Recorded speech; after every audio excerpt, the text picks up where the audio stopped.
সব নষ্ট হবেন না, মানে আমার সব ঠিক আছে।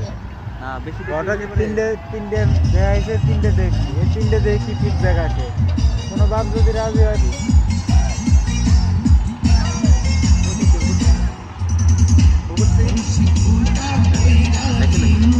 মাল তো খাইছে, মাল ছাড়া কি এরকম চলারে ওঠে?